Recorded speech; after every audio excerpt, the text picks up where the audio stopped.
Good evening all and welcome to the webinar. Big new gas, big mistake. I am speaking from the southeastern suburbs of Melbourne and this is a view of Elwood Beach. This is the land of the Boonwurrung people. This webinar is being facilitated by climate action groups under the banner of the Beyond Gas Network. These groups are located in the east and the southeast suburbs of Melbourne which abut Port Phillip Bay. The facilitating groups are Port Phillip Emergency Climate Action Network, Glen Ira Emergency Climate Action Network, Bayside Climate Crisis Action Group, Lighter Footprints and Kooyong Climate Change Alliance. Yes, big new gas is a big mistake. The government's plans for a massive expansion of gas would cook the future by contributing to global warming, blow Australia's commitment to the Paris Agreement, and destroy forests, land, water and communities. This is the scale of the emissions from the big new gas developments. In 2020, global emissions from the liquefied natural gas, LNG, we exported were twice the emissions of all the coal-fired power stations in Australia. The big new gas developments could double our LNG exports and associated global emissions. LNG export emissions would then be 4 times the emissions from all the coal-fired power stations currently in Australia. So this would be equivalent to 80 coal-fired power stations. Australia's Paris Agreement emissions will include the escaped, processing and transport emissions associated with our massively increased exports. Developing these gas assets will mean making long-term contracts and commitments to the operating companies and the importing countries.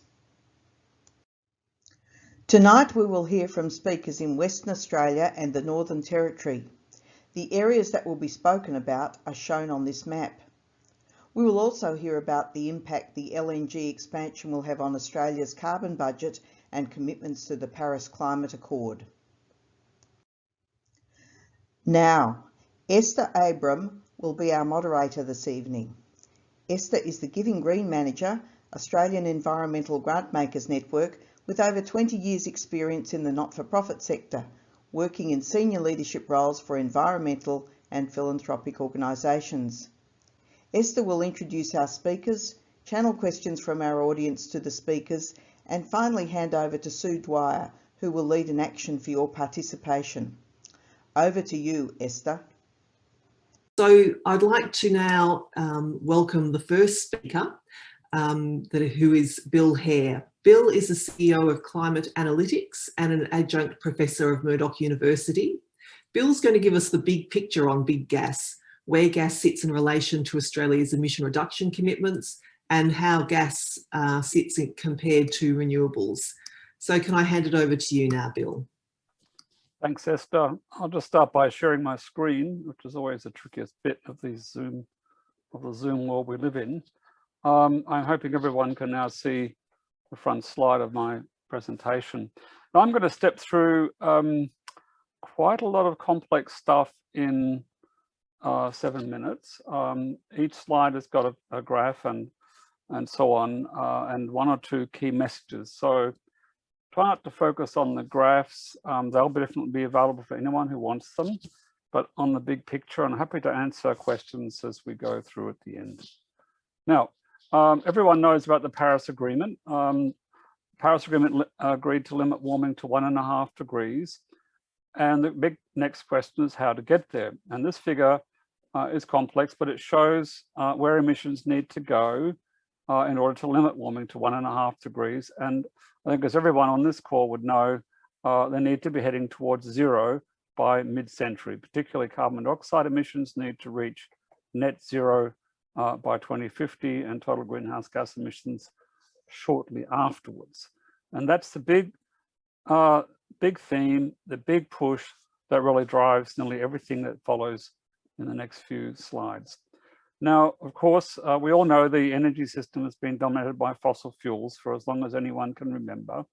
But the Paris Agreement, and in particular getting towards net zero by 2050, means that coal first and then gas need to be phased out. This figure shows in red the coal phase out curves consistent with the Paris Agreement.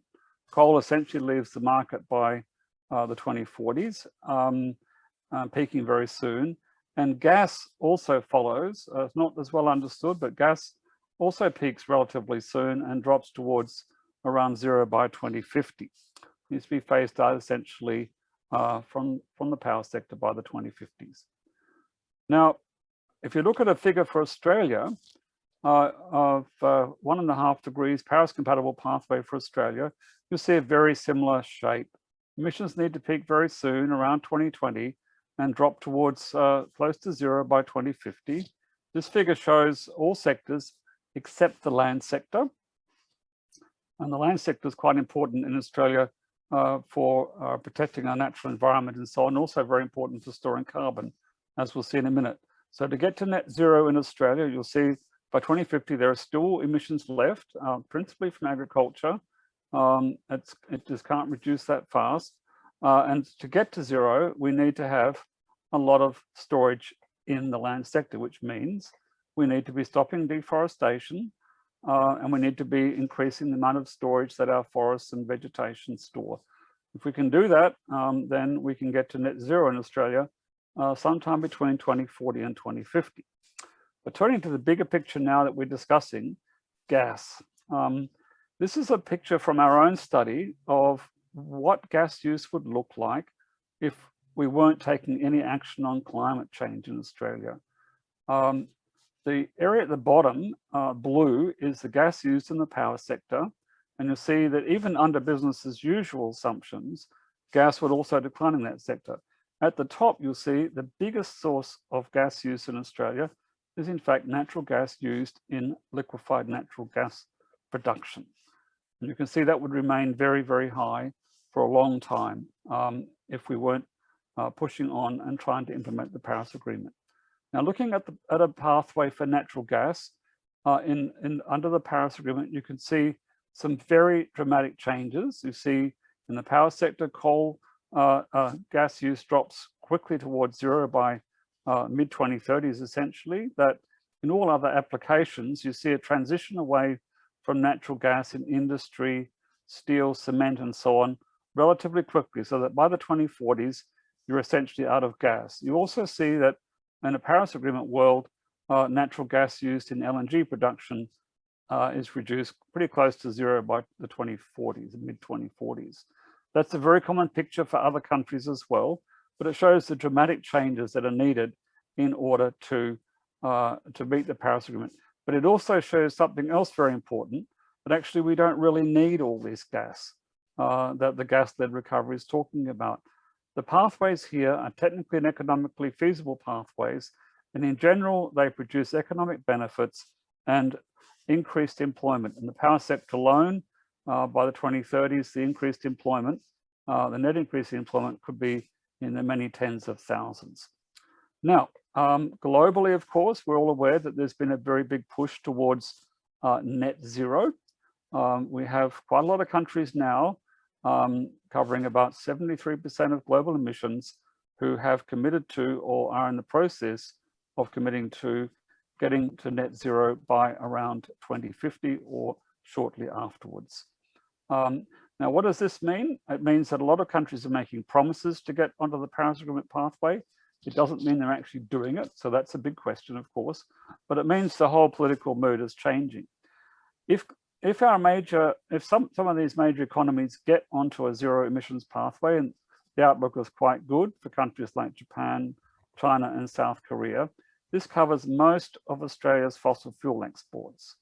That means that at present, based on international commitments, we have something like 75% of Australia's fossil fuel markets covered by countries that have net zero commitments or are in the process of getting policies in that direction. That means in the short run, a fairly big change in the market for coal, whether it's metallurgical or for power stations, thermal coal, or for liquefied natural gas. Now, today, we've seen a very important report released by the International Energy Agency, which shows for the first time an analysis by this agency of how the world can meet the Paris Agreement's limit. It shows how to get to net zero by around 2050. It has a very strong message, and that message is that 1.5 degrees is still possible. We'll need to throw everything we can at it, but it's still open to us to get there. But it also shows that the expansion or establishment of new fossil fuel supply and infrastructure is not needed under a net zero pathway. Two very important messages. 1.5 degrees is still technically and economically feasible, but to get there, we do not need an expansion or establishment of any new fossil supply infrastructure. That means some very big changes in the way in which government and oil and gas producers look at the development of this industry, because this industry now is under a very short lifetime only. Raises big questions about what is happening in Australia, because under the Paris compatible pathways, oil and gas demand will go down, and Australia will not likely not need any of the new supply that's being talked about, even for domestic consumption in parts of Eastern Australia. Now, how can this be done? How can it be that we can transform the energy system globally and nationally so quickly? Really, it's built around the rapidly reducing solar and battery storage costs. The figure on the left shows the benchmark costs for a range of different renewable technologies, photovoltaics, offshore and onshore wind, and batteries. And you see how dramatically the costs are dropping. The cost for batteries are also dropping very quickly. This is the figure on the right-hand side. And that's very relevant to the gas issue. This figure shows the trend in market prices for fossil fuels, wind and solar. And the most important message here is that there's a gray band in the middle, which is the range of new fossil fuel power costs. And in the last few years, you'll see the circles, whether they're green, yellow, or orange, are dropping at or below the range of costs for fossil fuel. That means that the core renewable energy technologies are now cheaper in many markets than building or even running, in some cases, new or existing fossil fuel capacity. This is a radical transformation of the energy market, and it's what makes it possible to assert that it's economically feasible to get out of these fossil fuels very quickly. Despite COVID last year, we see that renewable installations globally are at record levels and continuing to grow. That's a very important thing, because it means that despite the economic downturn last year, we saw record development in renewable energy globally. Now, Australia, as we all know, I'm sure on this call, is not doing very well. Our target, the Paris Agreement jargon, is NDC, Nationally Determined Contribution. That's the code word for our Paris target, is only a 26 to 28% reduction. And to be on a Paris Agreement pathway, we need to be well north of that, well over 55 to 60% reductions by 2030. The government, as you know, has no intent of updating that, and it's promoted a gas-led recovery, which, as you see from my previous slides, it contradicts the Paris Agreement and is not even needed. Now, I know that people can be quite depressed sometimes about the way in which the climate change issue is developing, and there's valid reasons for that, for being concerned that we're not making progress fast enough. But just a few weeks ago, with the Climate Action Tracker project, we pulled together an overview of just how things have changed since the Paris Agreement was adopted. So this figure shows the temperature estimates which the Climate Action Tracker has been making since 2009 when we started it, and how this has tracked since the Paris Agreement was adopted. So the first thing is the blue curves on top shows the effect of actually implemented policies. So we've seen a really significant improvement from an estimated warming of 3.5 degrees in 2015 to a bit under 3. Not great when you talk about getting to 1.5 degrees, but it does show some progress.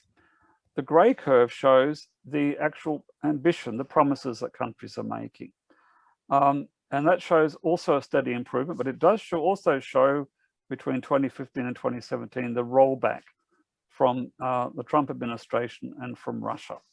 But we also see in the last few years some fairly significant and steep improvements. So following President Biden's summit in April, we added up all of the new commitments that have been made, and that gets us down towards 2 degrees warming. So for the first time since we started calculating this in 2009, when the best estimates we saw from commitments countries had made was 3.5 degrees, we now have estimates down to 2 degrees. Huge gap between what governments are talking about and what they're doing, of course, can't understate that. But this does give a lot of cause for optimism and should be an inspiration to all of you fighting against gas and other fossil fuels, that slowly but surely we're beginning to make progress. And in Australia, getting out of gas is going to be one of the central issues for us to get onto a Paris Agreement pathway. So Esther, I can leave my presentation there and hand back to you. Thank you. Thanks very much, Bill. If you could stop sharing, that would be great. Thank you. That was really interesting. So thanks for sharing that information, Bill. I think just a reminder to people that you can put questions in the Q&A box down below. We will be coming back to Bill later on to answer some of your questions. But now I'd like to introduce Maggie Wood, who's the campaign director at the WA Conservation Council. Now, I know that many of you will be familiar with Environment Victoria. Maggie's organisation is the Western Australian equivalent, albeit they cover an area more than 10 times the size of Victoria. And when it comes to gas, WA is already heavily involved in extraction and processing, and it's a big state. It tends to do extraction, resource extraction, big as well. So Maggie's going to give us an overview of the situation in WA. Thanks, Maggie. Hi, and thank you, everyone. I'm here from the land of the Whadjuk people, Whadjuk Noongar, in Perth, Western Australia, and it's really a pleasure to be here with you this evening. As Esther flagged, Western Australia has what we call a gas problem, and it's always really interesting when we hear Bill Hare talk, because we don't need the gas, and so it's always really difficult for us to stand here in WA and sort of get our heads around the fact that we have this huge problem. The Conservation Council of Western Australia didn't have a lot to do with gas for quite a long time. Our primary focus, like Environment Victoria, was around the preservation and conservation of the environment. But over the last couple of years, we've increasingly become involved in gas, and particularly offshore gas, because as you can see here in this chart, Western Australia is the only state and territory where emissions are rising past the 2005 baseline, which Bill touched on. So this data is based from 2016, and actually we have an updated version which I couldn't find for this presentation, but you'll see there that WA is actually higher now than it is. So we were looking at why is WA's emissions increasing. It was because of gas, and that's how we got involved. Hold on, we've lost a slide. The first piece of work we did around gas, which we called our runaway train report, which sort of I just touched on, is the fact that in WA, LNG pollution has grown by 240% since 2005. So almost all our pollution growth has come from the LNG industry, and this graph sort of shows that. This puts a lot of the progress that other states and territories have made in jeopardy a little bit, because other states and territories have made great efforts to reduce their emissions. Meanwhile, here in WA, we're continuing to pollute, and our pollution's grown substantially. And you can just see here on this graph, the proportion of our emissions from LNG processing from 2005 to now has grown substantially. So when I say we have a problem, we have a problem. This slightly blurry graph this map just shows some of the prime gas basins in Western Australia. And you can, well, Australia, but I'm going to primarily focus obviously on WA. And I want to particularly draw your attention to the three red ones, the Bonaparte Basin, the Browse Basin, and the Carnarvon and Northern Canning Gas Basin. Those basins in particular are incredibly resource rich, and the resources industry here in Western Australia wants to exploit them as much as they can. The onshore, the blue circle here called the Canning Basin, that is right where there are currently a lot of proposals to frack. So in the beautiful West Australian Kimberley, which some of you might have visited, or you certainly would have seen photographs of, there are currently a number of proposals to frack oil and gas out of the Kimberley, which we're actively working to stop. And so that's one part of WA's gas problem. The other part is our massive offshore gas. And last year we released this report, which you might have seen, which focuses on the Burrup Hub, which is Woodside's proposed gas expansion in the northwest of Western Australia near Karratha. What is the Burrup Hub project? The Burrup Hub is basically two giant new offshore gas fields. So two of those big red circles that I showed you earlier. But it also would it will also process the fracked gas from the Kimberley and other places in WA. So it's really strategically important for the fossil fuel industry here in Western Australia. It will extend the life of Australia's oldest and least efficient northwest gas processing facility called the Northwest Shelf. And it involves around 50 wells being drilled into a reef off the shores, which I'll show you some photos of in a moment. So that's what they're calling the Burrup Hub. This is what it looks like in, this is a Woodside graphic, which I've borrowed from them. So you can see the existing Northwest Shelf project. You can see where they sort of want to pump the gas, the offshore gas into these two processing facilities. The companies involved in this are Woodside, so Woodside's the major proponent, but joint venture partners include Chevron, BP, Shell, and BHP, as well as some Chinese and Japanese government-run companies. The Burrup Hub is Australia's most polluting fossil fuel project. The total emissions of the Burrup Hub are 6 billion tonnes, which is equivalent to 11 times Australia's annual emissions. So it's a big project. We talk a lot about how many tonnes means what, but 11 times Australia's annual emissions is a huge amount of carbon pollution to be coming from one gas project. And we have some other sort of comparisons here. So it would be the equivalent of every year until 2070, 35 coal-powered power stations, or the entire emissions of New Zealand, Ireland, and Norway, and Bolivia actually as well combined. So just to kind of get your heads around the scale of the project. Like I mentioned, the Browse field, which was one of the large circles on that original map, sits underneath the Scott Reef, which is a pristine marine ecosystem, which people who've been there have said that it is actually more ecologically significant than the Great Barrier Reef in terms of the species diversity there. Woodside would like to drill 50 wells right on top of it.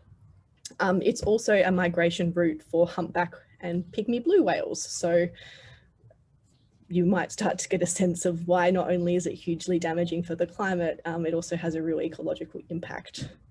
Yeah, there's 58 endangered species. And we did some oil spill modelling, which thankfully Woodside released as part of their environmental assessment, which showed that if there was an oil spill off this particular reef, it would last for 77 days and spread at least 800 kilometres. So again, these projects have a real environmental impact as well as the climate impact.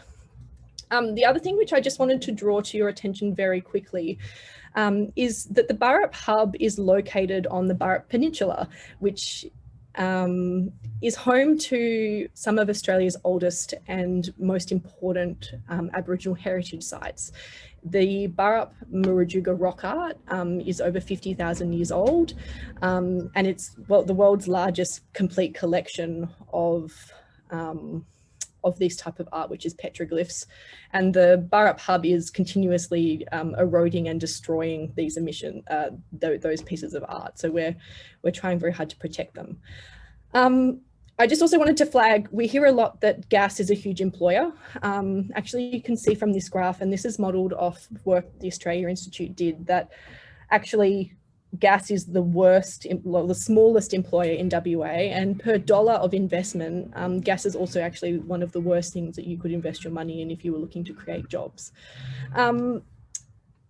We're fighting in WA also a lot of government support. So this is Mark McGowan, you might have seen his face. He, if you didn't know, has saved us all from COVID here in Western Australia, and he's incredibly popular. Mark also receives a substantial amount of money in donations from fossil fuel companies like Woodside and Chevron. Last year, WA government released a climate policy which didn't actually talk about how we were going to meaningfully reduce emissions, and certainly in some ways sanctioned the expansion of our gas industry by not addressing some of these concerns. So we have a government here, a Labor government here, who is not very supportive of some of these measures that we're trying to put through. And as Bill touched on, we have a federal government who is pushing forward this gas-led expansion. And this article came out today. Our Angus Taylor files new regulations to push our Australian Renewable Energy Agency into gas projects and carbon capture and storage. So we're dealing with this as a federal level as well. Saying all of that, a report released today, actually, by the IEA shows that we don't need gas. And this is kind of what Bill was touching on, that, you know, we know that actually these projects don't aren't compatible with the climate scenarios. And so we're sort of hopeful. I'll just quickly speed up. I just wanted to show you here what we're doing in WA and some things that you might be able to do to support us. So we've been building a really strong ground campaign and presence here to get people to understand offshore gas. Offshore gas is really out of sight, out of mind. It's not the same as fracking. It's not impacting people's land, it's offshore. So we've been working really hard to develop an understanding here in WA about these companies and these projects. And part of me speaking to you tonight is to raise the profile of them across the country as well. So thank you very much for letting us do that. And if you wanted to learn more information about the work that we've been doing here and the projects, these 3 websites I would direct you to. There's the Conservation Council website, and then there's 2 sites specifically set up for the Scarborough project and Woodside's gas expansion. So you can visit those for more information. Thanks very much. Thank you very much, Maggie. I've got to say, whenever I hear a presentation from Western Australia about what's going on there around gas, I just find it completely mind-blowing how many different developments you have and how big they all are and how destructive they are in terms of heritage, species, environment, just the whole kit and caboodle. So thank you so much for sharing that with us. And I really do encourage participants to, you know, have a think about supporting organisations like CCWA because they're doing a lot of heavy lifting on climate change. Now, I'd like to move to the next segment where we're going to take a trip to the Northern Territory. I'd like to welcome Nicholas Milyari Fitzpatrick, who's a Yanyuwa man from Borroloola, and I knew I was going to get tongue-tied on that, and also Samantha Lilly from the Protect Country Alliance Northern Territory. What we were really interested to do is to get a bit of a sense of what's going on, get Nicholas's perspective on what it's like to actually be from a community where you know, gas is having a very big impact. We thought it'd be good to actually just start off by having a quick look at a map of the Northern Territory. So perhaps that could be shared, and then we're hoping that Nicholas will be able to unmute himself and tell us what it is that we're looking at. This is a map of a lot of the companies' exploration permits. They got, I think it was over 50% of the NT was covered by gas and oil exploration. And yeah, well, I'm Nicholas from Borroloola, Northern Territory. I've been working with SEED, Indigenous Youth Climate Network, and we've been trying to stop this gas industry for years now. And yeah, we've been working with a lot of communities across the Barkly, organizing meetings and talking and trying to get the real story out there, because a lot of these companies, when they come into these remote areas, they don't talk about the risks and impacts of this industry. You know, a lot of my people up here, we're still in transition to changing into English language and understanding all these difficult words. And yeah, we need help, like from proper scientists to explain to us what the risks are and what's really could happen in the country with this industry, and even explaining the Paris Agreement properly to all the community members out in the remote areas, because we're a lot behind on that stuff, but we do feel a lot of the impacts, like the water coming up higher and it's getting hotter. Plants are dying more now because there's less rain. There's more rapid cyclones, more strange storms. The wet seasons don't wet the entire place. It just rains in patches. Yeah, there's a lot of things we're worried about out here. And I'm just a young, passionate bloke that grew up on country, and I hung around a lot of my grandparents, and they noticed change happening back in their time. And yeah, I picked up a lot of it from them and started seeing all this change happening, like the patterns of plants flowering, starting to flower at different times, not supposed to be flowering, and yeah, just behaviors of animals, and even recognizing the wet season patterns ourselves are getting really broken. And it used to be like a perfect pattern before, but you can't really predict anything anymore. It's all over the place. So and yeah, because, we've been traveling around with the seed. Sorry. So we're so grateful that you're able to join us, because I know you are really busy, and just sort of work that you're doing with seed. You're covering a lot of ground, I'm sure, trying to get around and speak to people in the community about what's going on. Can you tell us about how you actually became a leader in the campaign against fracking, and what's actually going on in your country around gas? I guess it comes from my grandparents. They were activists, and they were the leaders, like all my grandparents, that generation in Borroloola area.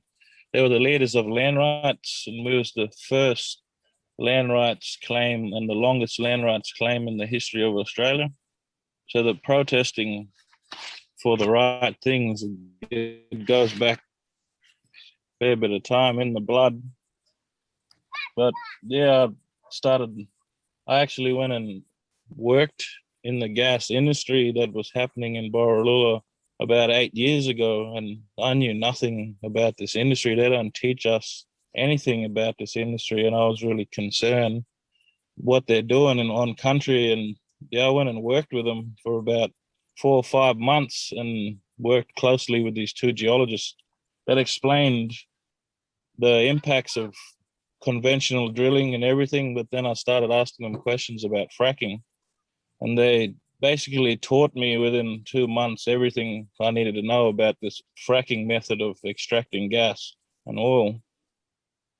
And done my research, a lot of research, reading into it and seeing impacts that happened in the USA, and later on meeting Native Americans that went through a pretty bad time with the fracking industry. They wrecked a lot of country, and they're basically trying to do the same strategy to us over here.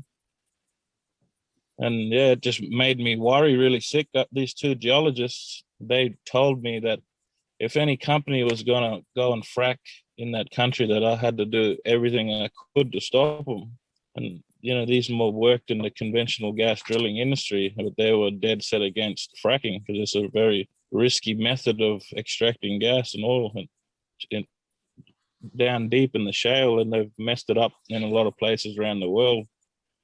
So a seed mob actually came to Borroloola and had a meeting there, and I got to meet the mob, and yeah, it was basically just meant to be, because I found people who are like-minded like me and worried about the same stuff and looking at the bigger picture and thinking for the future. And yeah, I've just been working with them ever since, even Lock the Gate as well, doing stuff with them here and there. But you know, it's all happening for a reason, all this gathering and fighting back, and you know, even us mob all working together, black fellas and white fellas all working together to try and make this emission target possible, you know, go clean energy. And it's really good. We really do need to stand together. You know, everybody can, as SEED, we do work with AYCC, the Australian Youth Climate Coalition, and we work closely with a lot of non-Indigenous mob in Australia, and we do help each other a lot. Very good work. And yeah, I just ended up speaking up, putting my voice out there, and trained from my grandfathers. And yeah, it's like a job that I don't want to do. It's a job that I have to do, because this industry is being so forcing on my people and not consulting with people properly, and just pushing their way around too much, and the government full supporting them. And you know, we had a vote here in the NT, and the majority of us was against the fracking industry, but they just keep going over us. But yeah, we need support up here. We need, you know, to make a stand, because this big industry happening in the NT, it's going to affect everybody on the planet. Like this is going backwards, very fast backwards from the Paris Agreement. And we all need to stand together and stop this, because it is going to affect a lot more people than just us in the NT, but we're going to be affected first. You know, we're like the last frontier, the last stronghold for Indigenous people of Australia, the entire top end of Australia. We need to keep that. You know, we're the oldest living culture on the planet. They talk about making money and building back the economy.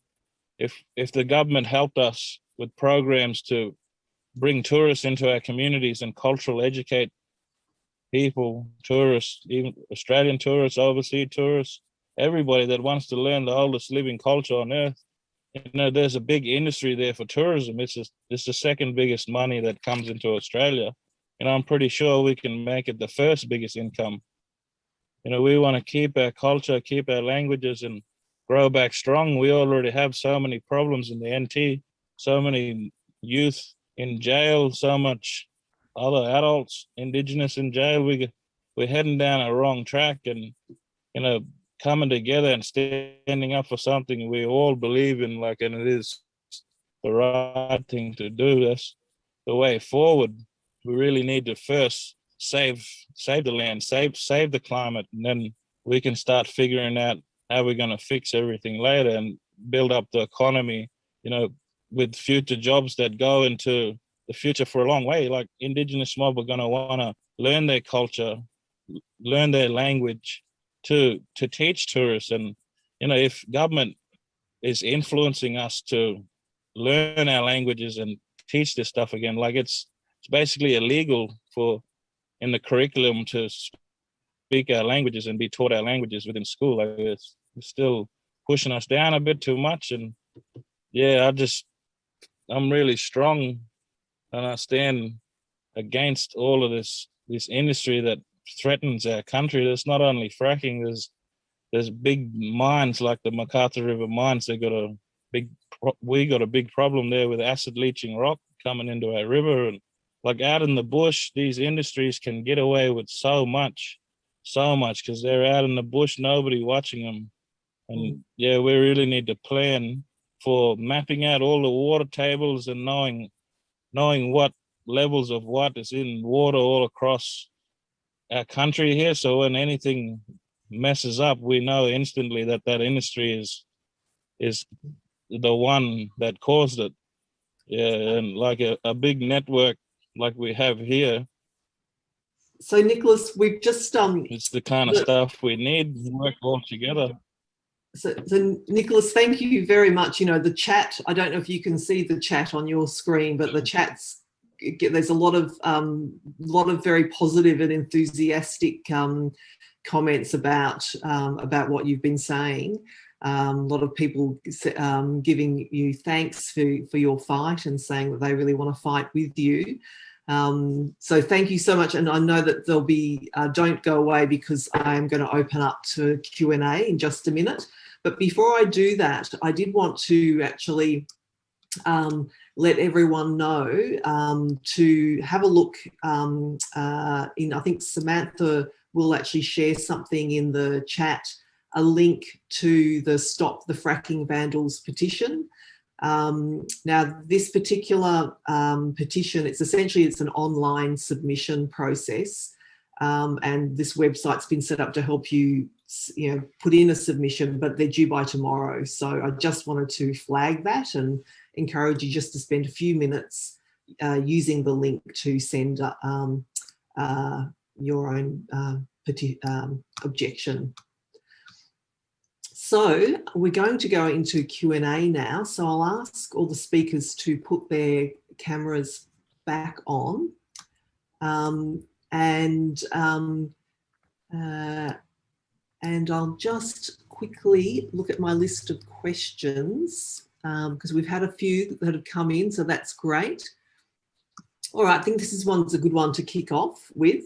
Would anyone like to comment on the implications of the billions of dollars just given to our 2 remaining oil refineries by the PM? Just a quick one. It's not on gas, but it's, oil, gas, they kind of go together.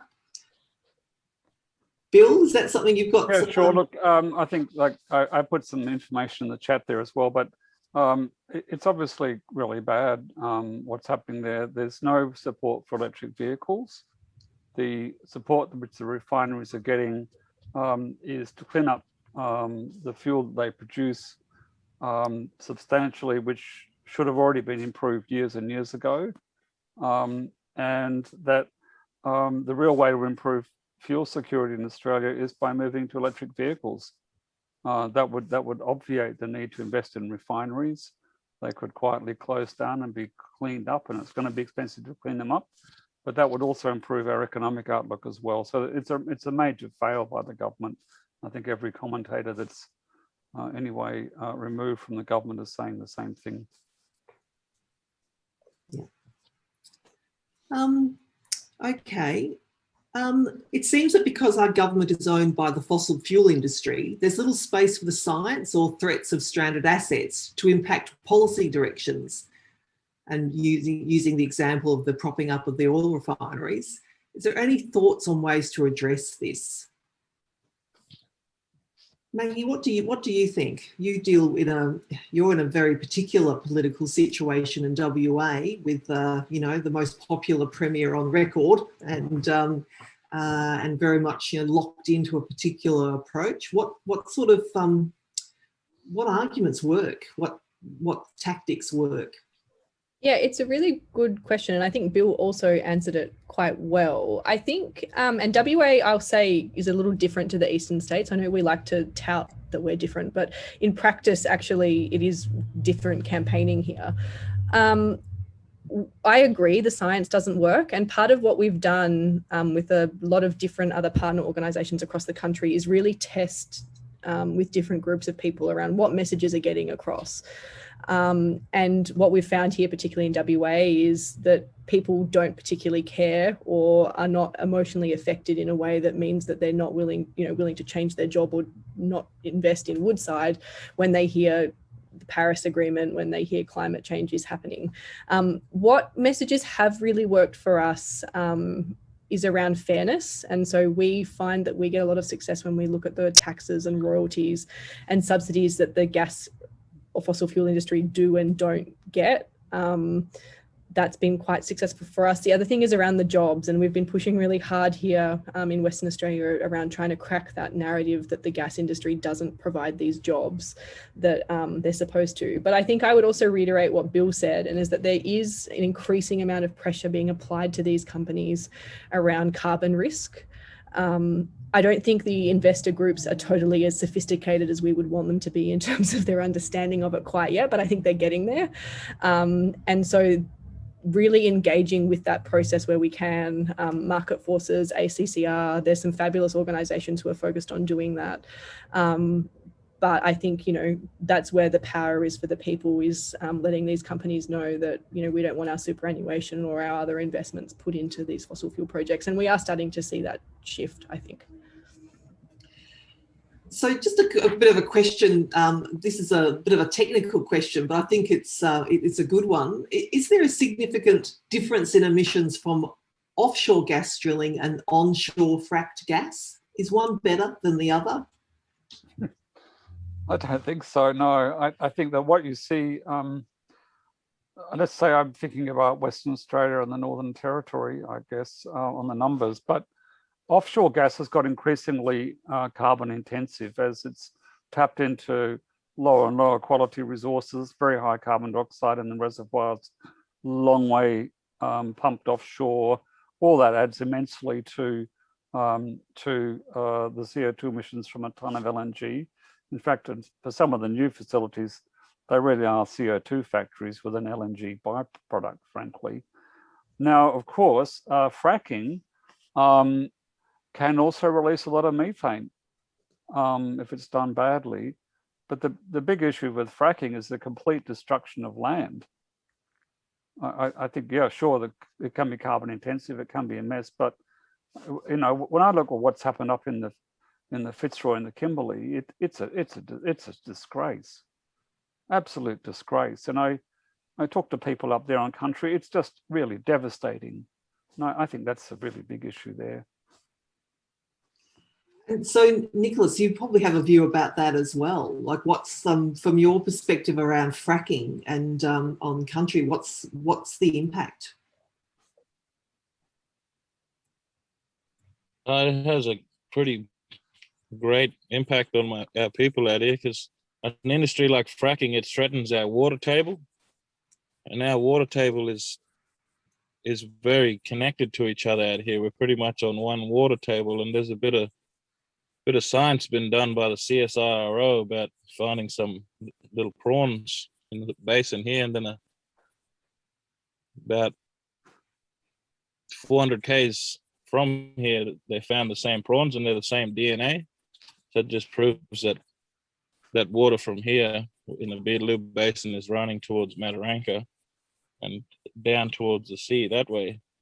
But a lot of our songlines are associated with a lot of these water movements as well. Like an industry like fracking, it could poison our water table. It could bust a salt water table deep down. The salt water got really high pressure. It could leak into the fresh water and just kill all our water like that. It'll end up killing all the trees, kill everything, because everything needs that fresh water. It all feeds off it.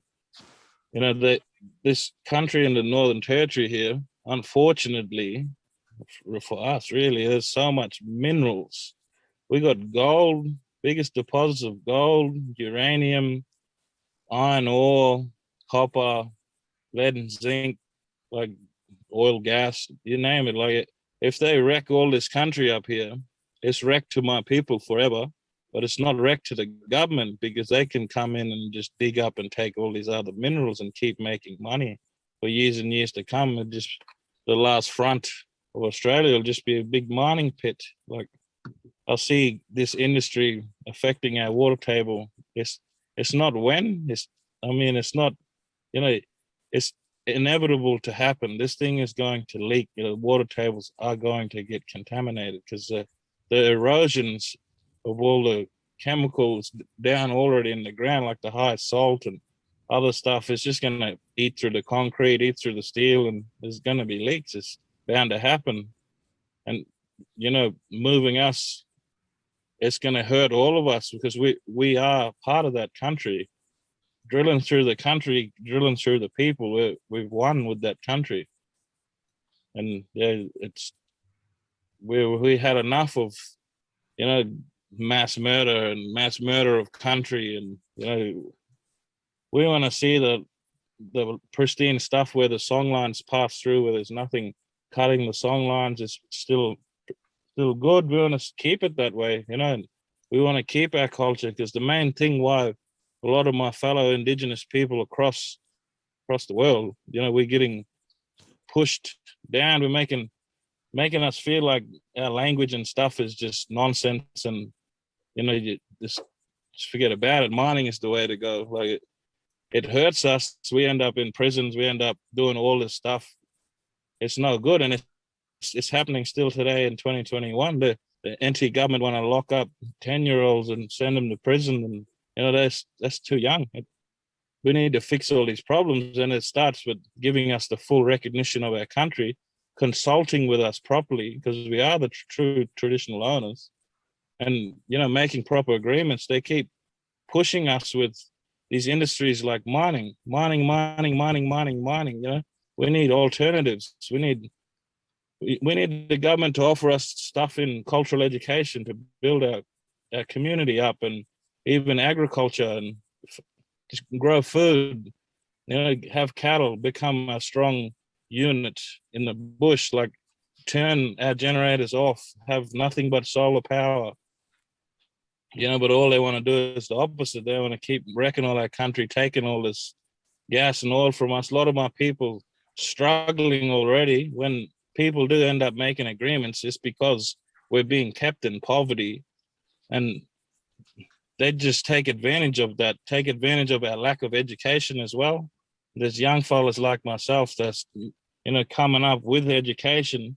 You know, you go back 30 years ago, the education to what we have these days is completely different.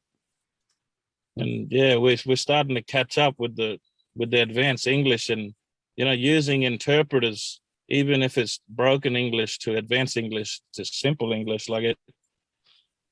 There needs to be people explaining properly in these decisions out here, and so people understand the huge risk that the decision that they're making could affect so much more people. And the NLC, the Northern Land Council, doesn't do their job properly.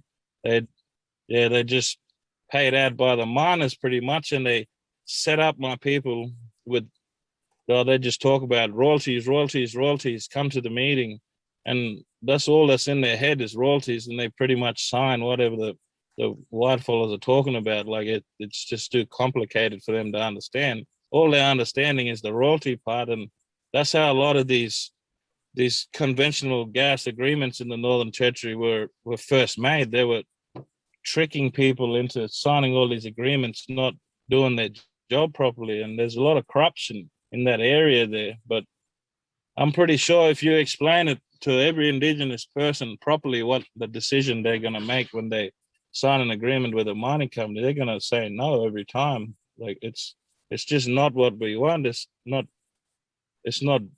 you know, even in the rest of the world, it's not what the world wants. The world wants to go into a clean future. Everything is against this industry. They end up getting handouts from the government just to keep it going. Like, I don't think it'll be very hard to stop them while the fire is just starting to be lit.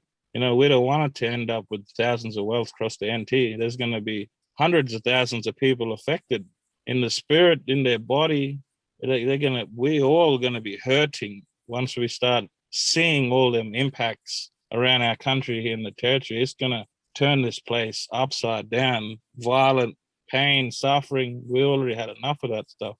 So I think, Nicholas, yeah, you definitely painted a really, really horrible picture for us, and thank you for sharing your story and the work you're doing. And I did notice that someone popped in the chat a bit of a plug for Seed Mob, which is, I think, an organisation that you're working with.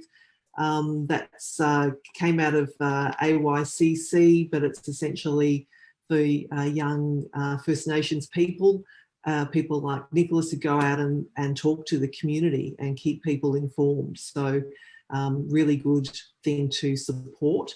Now, look, I think we are actually running just slightly over time. So I had a couple more questions, which would have been really great to ask, but I'm afraid I'm not able to do that. So I would, at this point, really like to thank all the presenters for coming on and sharing your knowledge and your wisdom with us. It's very much appreciated. So thank you very much. I'm sure everyone is going to give you a big clap from all the places where they are sitting at their computer or, you know, in their lounge chairs, participating in the webinar. Now we're going to quickly go into a resolution that the webinar organisers have put together.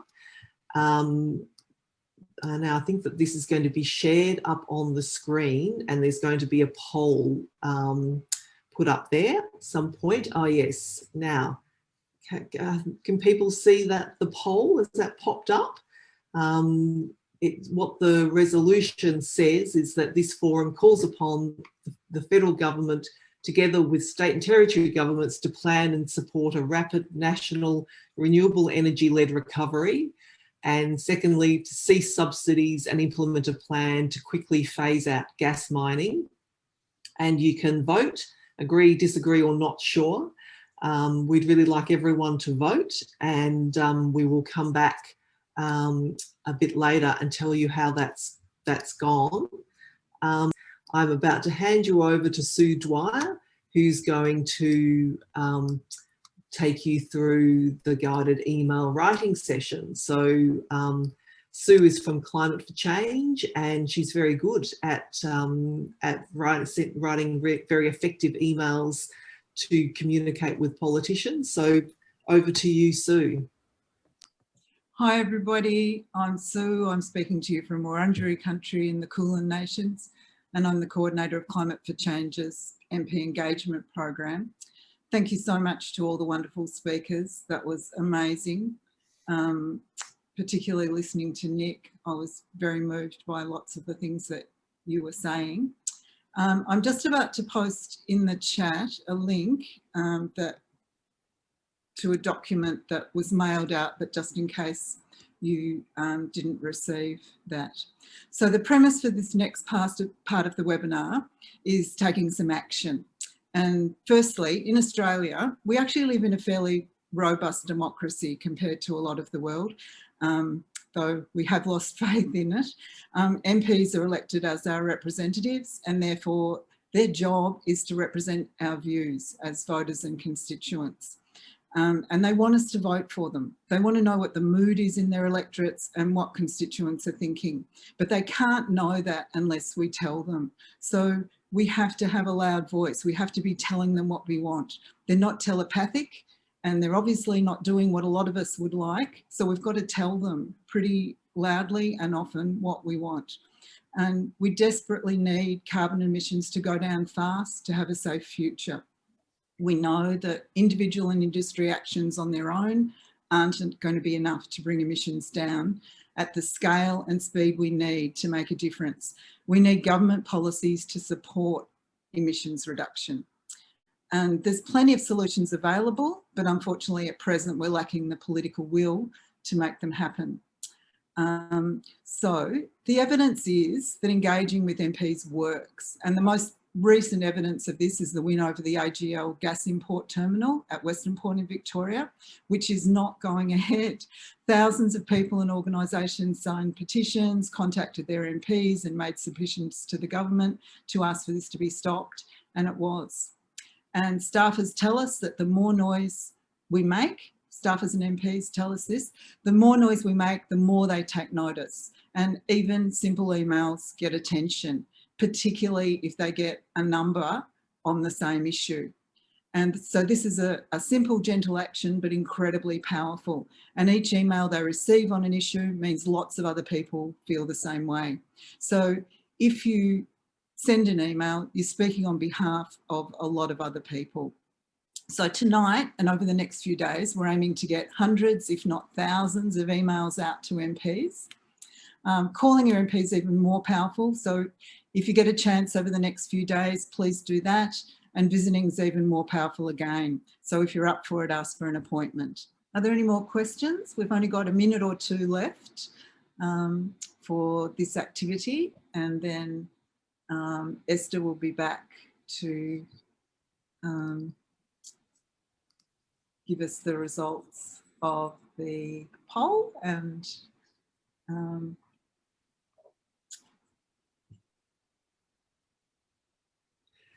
it going there, Sue? It looks like there's, some people busily writing their submission, their letters, which is great. Oops. And I just saw the poll flash up on the screen, and surprisingly, 100% of the people who voted agree with the resolution. So that's great.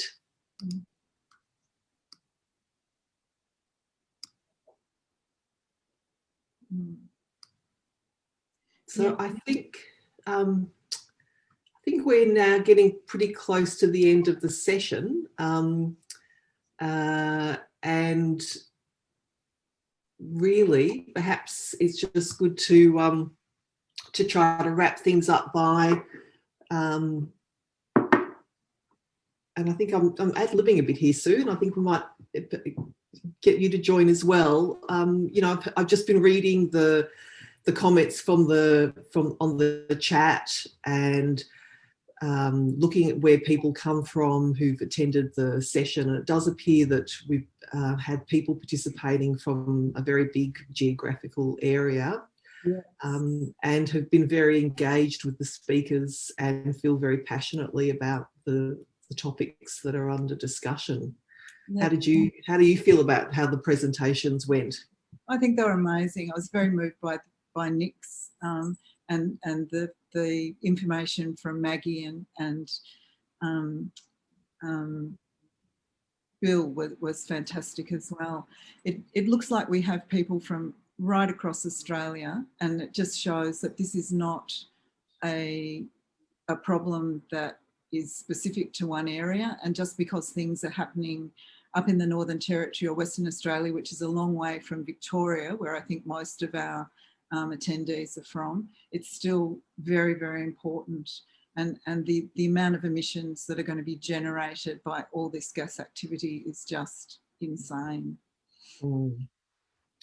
Yeah, it really is insane. Just so much waste of public money, waste of people's time and effort, the energy that everyone has to go into to fight these proposals, these grabs for cash and for, emission, polluting, destroying gas. It's really quite shocking and shameful. So it has been really great to be able to get together with a group of people who are busy doing something about it. I noticed Linda has sent an email to Frydenberg and Taylor. Good on you, Linda. There's been some questions about getting access to speakers' notes and the chat. Now, I'm not sure if Peter might want to pop online just to let us know what's going to happen with the things like the presentations, etc. I think that's Peter coming. Yep, coming on. Yep. Hi everybody. My name is Peter Moraitis, and I'm part of the gas webinar working group who put on this webinar, and thanks to Esther and to Sue. We're going to try to produce a press release out of this occasion, and we'll use the voices of the people who have spoken, and as well as the poll, which will be an extraordinary poll, because 100% of the people have agreed with the resolution. So thanks everybody for coming. I'm actually overwhelmed by the speakers who spoke tonight. All of them really. There was some stunning statements from Maggie about the scale of the gas expansions in Western Australia. I think at one stage she said 11 times Australia's greenhouse gas emissions, and the same, of course, for. I thought that Bill's talk was fantastic, and you just think, well, what can we do to help the people, the Indigenous people of the Northern Territory? So thanks very much, everybody, on behalf of the gas webinar working group of the Beyond Gas Network.